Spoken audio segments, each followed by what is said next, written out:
Hi, it's Karen here, back with Karen Codes, and we are in video number part 11 of our memory game series. And what we had in the previous video 10, when we made a match of cards, instead of this 0 changing to 1 and then 2 and all the way up to 8, it just stayed at 0. And so our previous video, I hadn't quite figured out yet how to make it work. Well, I figured it out. And so let me show you how that's done. So in the score panel, what I did to figure it out is I needed to see what was being stored when I said grid panel.getScore. And you can do that by using your debugger, or you can use a system out method. It's kind of just a personal preference what you want to do.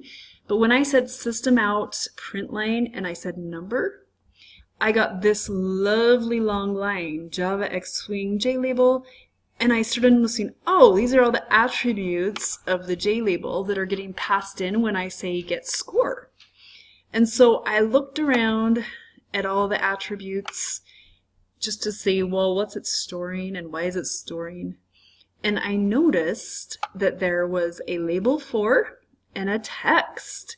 And I realized, well, what I want here is I want the text attribute of the number JLabel. And so I went ahead and put number.getText to see what I would get.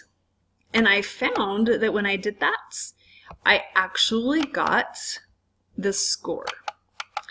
And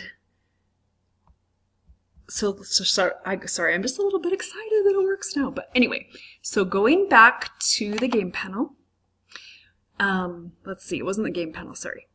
Going back to the grid panel. So where we add increment to the score each time we get a match, right under that, so line 115, and yes, this is a lot of lines, but yeah, it just is what it is.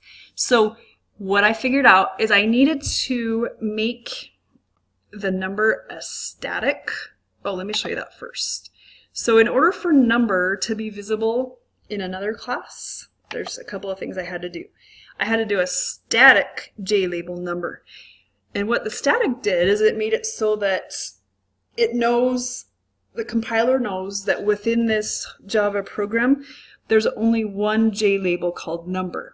And whatever you do to the JLabel number in one class applies to all of the classes where it's referenced. Okay? And that's an important thing so that you don't end up with a whole bunch of JLabels called number. But anyway, so back to the grid panel. All right, so what I can do now is instead of creating a score panel object, because I don't need 2 score panel objects, that's what broke the game in our previous video. I couldn't click on a picture and have it flip because the compiler said, wait a minute, you have 2 grid panels. Which one am I supposed to use here?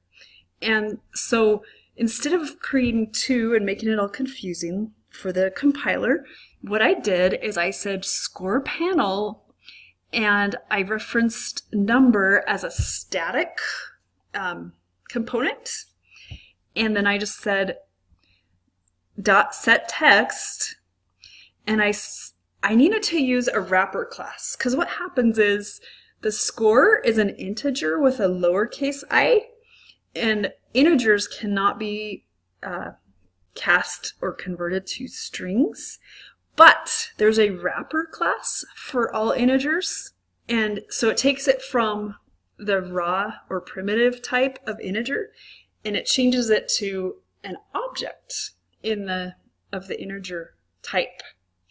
And objects can be converted to string. And so I went integer.toString and in parentheses I put score. And what that does is really awesome. Let me run the new memory game and show you. What it does is, let's see, I closed the wrong one when I was going to show you. It magically changed it to a 1. And yes, it still looks hideously ugly over there, but we're going to fix that. So as you can see, now it's up to 2, which is exactly what it needs to be doing. So we've got part of our logic fixed. So our next steps, we don't need this system out anymore to show us what the score is because it's already printing to the screen. Yay! So our next steps are going to be, there's a couple of things we need to do. One of them is to make the score panel less hideously ugly and make the button so it's not huge, because we don't need a huge button.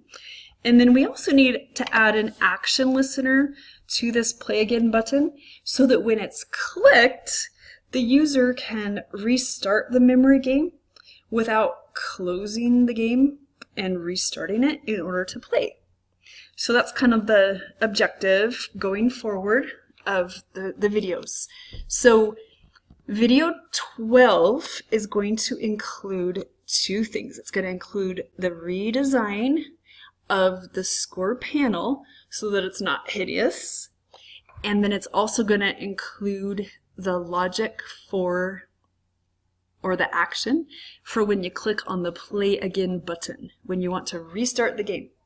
And so a few of the things that need to happen when you restart the game is it needs to reset the score to 0, because once you've found all 8 matches, we need to go back to 0.